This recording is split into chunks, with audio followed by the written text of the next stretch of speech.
Hello, everyone. This is Mr. Millette with an AP World History presentation. Today's presentation is all about the scientific revolution in the early modern period of world history. Between the 16th and 18th centuries, European society underwent a great intellectual transition. Influenced by the Renaissance and inspired by the humanists' affinity for the liberal arts, the sciences became a passion for Europe's most educated individuals. In many ways, the scientific revolution was a continuation of an age of discovery, at least in terms of the sciences. Characterized by great discovery and innovation, the scientific revolution and the natural philosophers that perpetuated it found political, religious, and cultural obstacles in their way. In spite of those obstacles, the scientific revolution permanently altered European society, and its alterations would eventually be diffused to other Atlantic-based societies, like those of North and South America. By the end of this presentation, you will be expected to be able to demonstrate your understanding of this learning objective. Explain how understanding of the natural world developed and changed during the scientific revolution.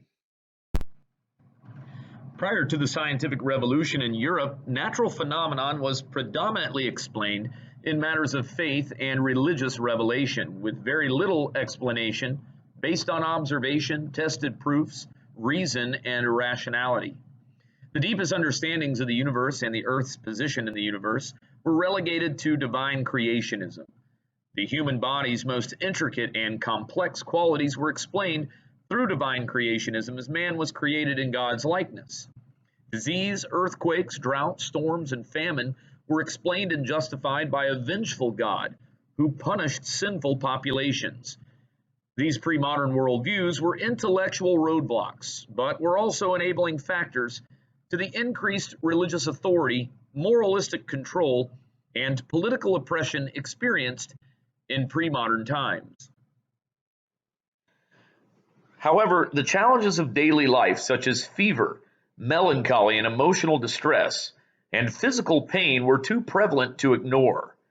Necessity generated pragmatic remedies and methods that were applied through the generations.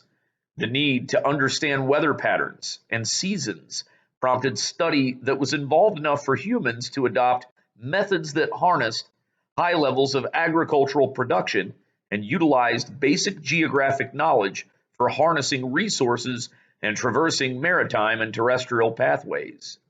In pre-modern Europe, the archaic sciences of astrology, alchemy, and humoral theory were where the depths of intellectual pursuit met the boundaries of religious conviction. Astrology, which is the study of the movements and relative positions of celestial bodies, and the interpretation of those movements as having an influence on human affairs and the natural world, attempted to explain good and bad fortune, natural phenomenon, and human behaviors and mindsets. Alchemy, which was a medieval chemical science and speculative philosophy aiming to achieve the transmutation of the base metals into gold, the discovery of a universal cure for disease, and the discovery of a means of indefinitely prolonging life, relegated these pursuits to a base understanding of the four basic elements of the universe: earth, water, air, and fire. Lastly, humoral theory was a former theory that explained physical and psychological health or illness in terms of the state of balance or imbalance of various bodily fluids. In essence, a method like bloodletting to reduce fever brought balance back to the body's fluids. These archaic sciences failed to progress human understanding of natural phenomenon beyond their religious convictions, and in many ways helped to reinforce religious convictions in pre-modern European society. With the Renaissance and the rediscovery of works from ancient Greece and Rome, along with observation of the natural world, changed many Europeans' view of their world. Works by Socrates, Plato, Aristotle, Archimedes, Hippocrates, Euclid, Ptolemy, and Galen were reintroduced into Western civilization. However, rediscovery of Greek and Roman works into Western civilization predated the Renaissance and was possible through a couple of historical processes. One process was through Arab Muslim preservation of Greek and Roman works, and the increased intellectual interactions and exchanges with medieval Europeans.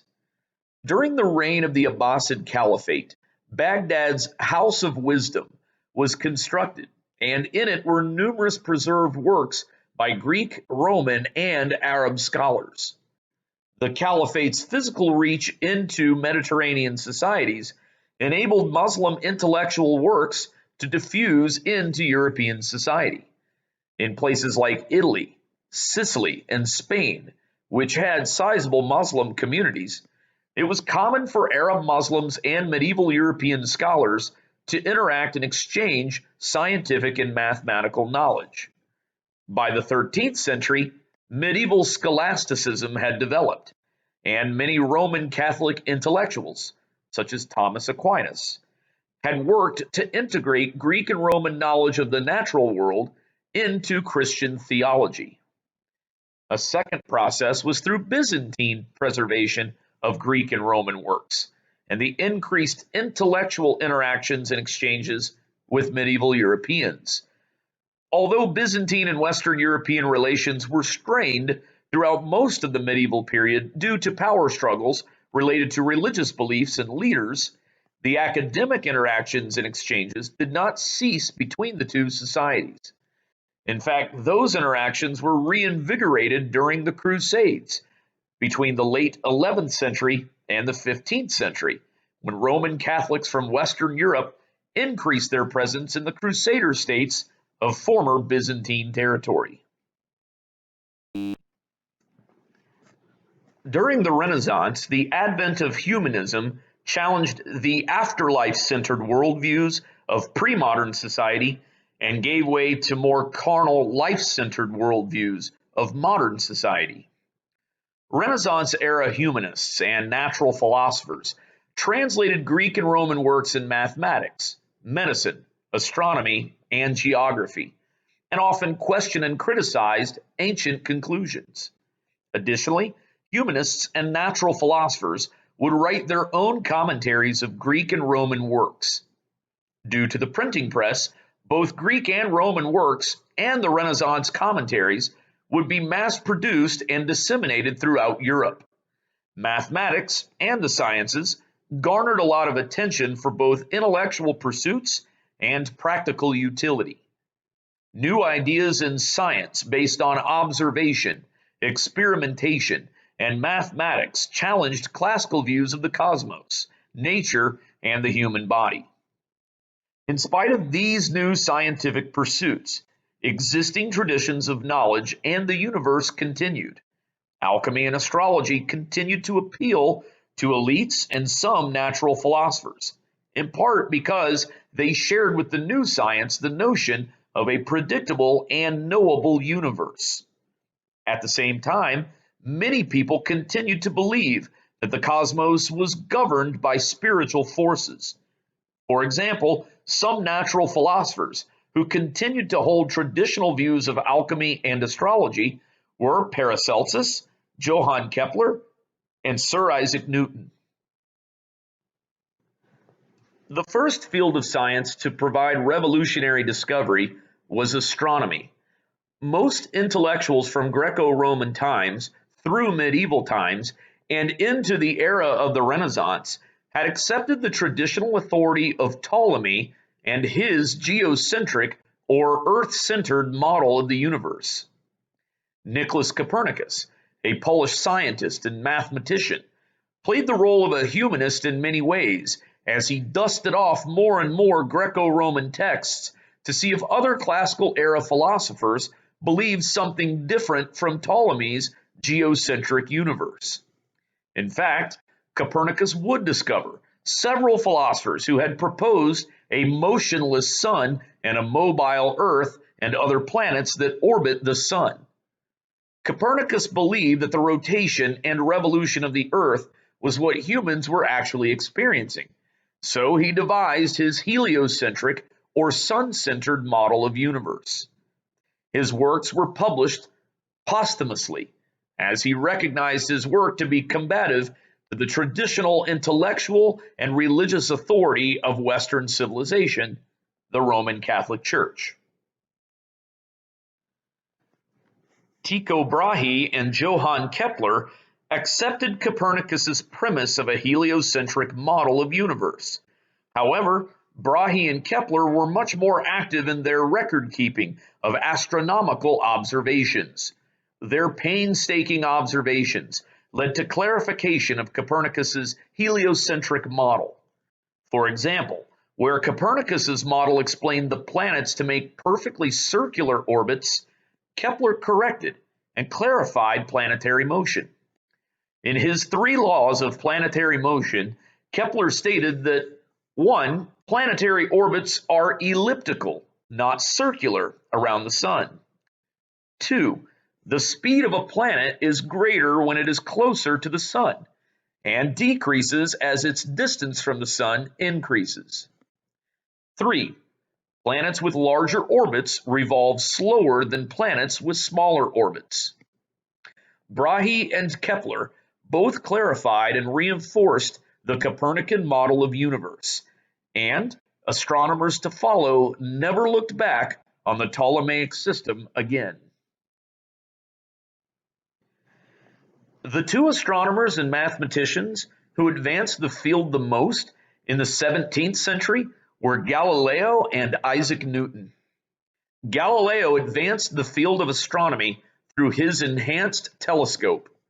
His observations were so magnified and his records so detailed that his publications tore down the traditional Greco-Roman intellectual authorities, such as Ptolemy, and in their interpretation challenged the religious and intellectual authority of the day, the Roman Catholic Church. Galileo's telescopic observations revealed mountains and craters on the Earth's moon, 4 moons revolving around Jupiter, and sunspots. His observations recorded in his published work, The Starry Messenger, voided the Ptolemaic view of the planets being perfect spheres with smooth surfaces. Rather, it engaged men of science and men of faith into a debate about the divine creation of the universe, Earth, and humanity, as well as the fixed location of God and heaven, which was accounted for in Ptolemy's universe, but not in the new conception of the universe. Galileo's publications and teachings found himself tried by the Inquisition.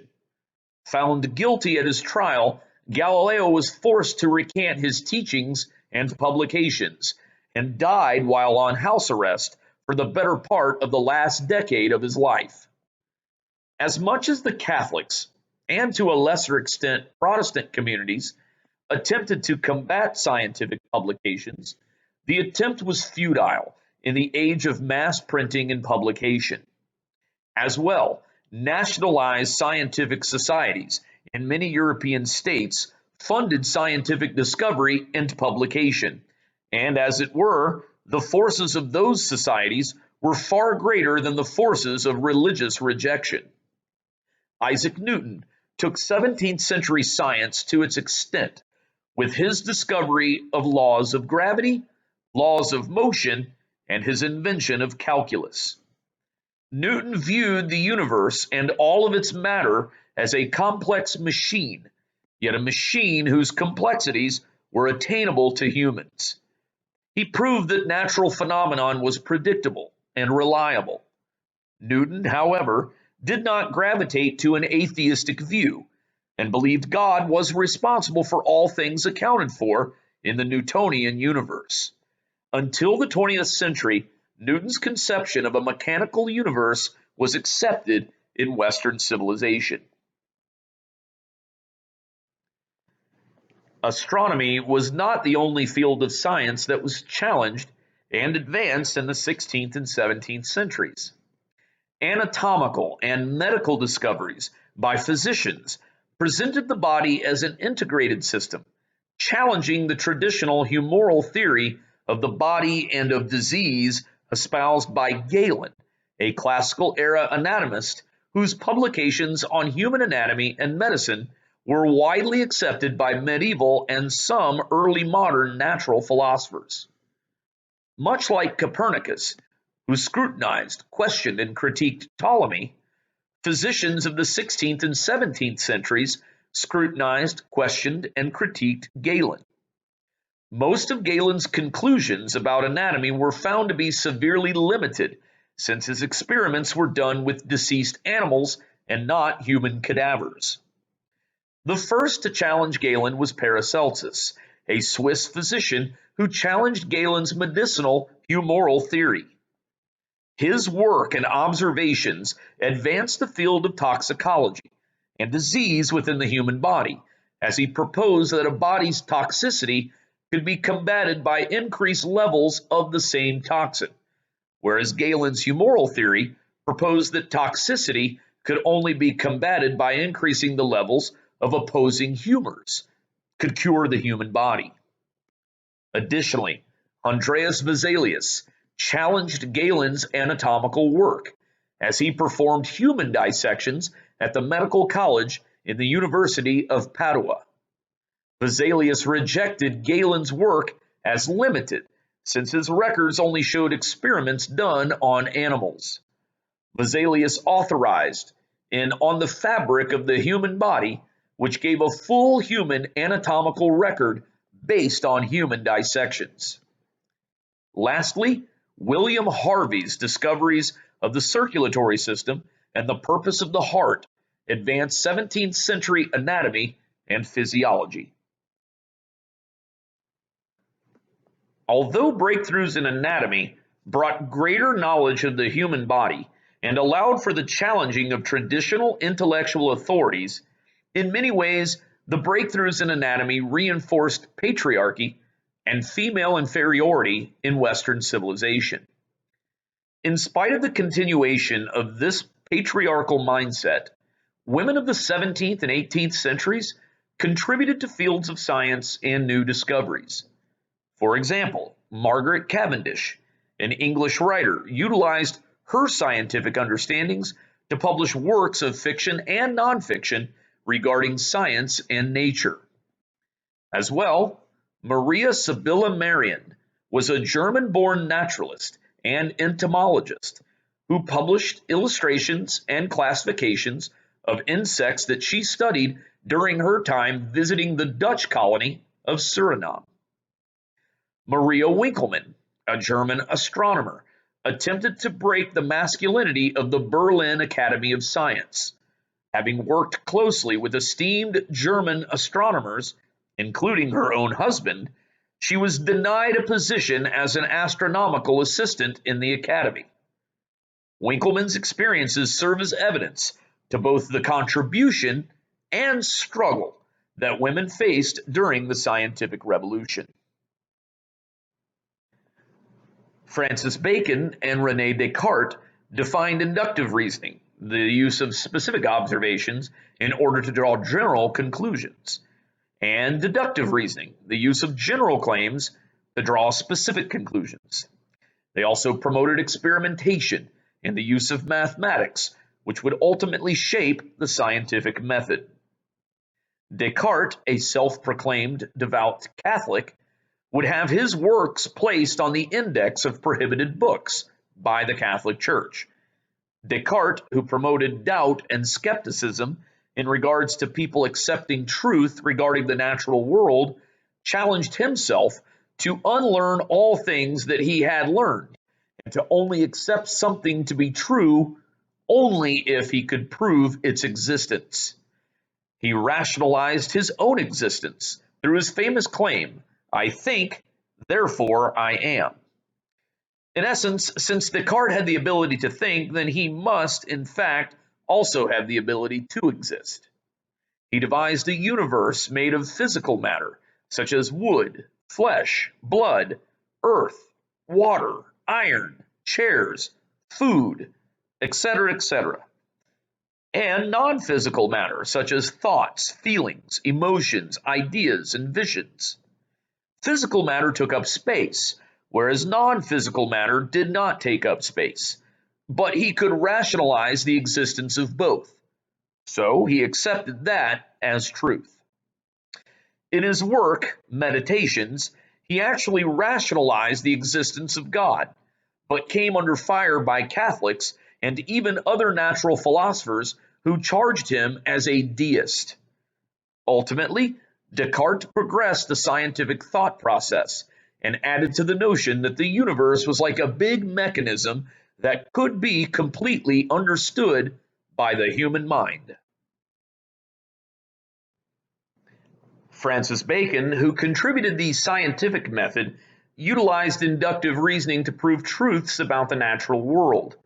The contributions of Bacon and Descartes to science led 17th century peoples to understand how natural phenomenon happened. They did not necessarily engage in trying to explain why natural phenomenon happened. This neglect of an explanation of why natural phenomenon happened enabled the scientific and religious communities of Western Europe to essentially remain as one, as religious individuals could hold to their notion that God was the reason for all actions. In fact, it was not uncommon for men of science to also be men of faith. Blaise Pascal, a French mathematician and scientist, intended to convince rationalists of the existence of God.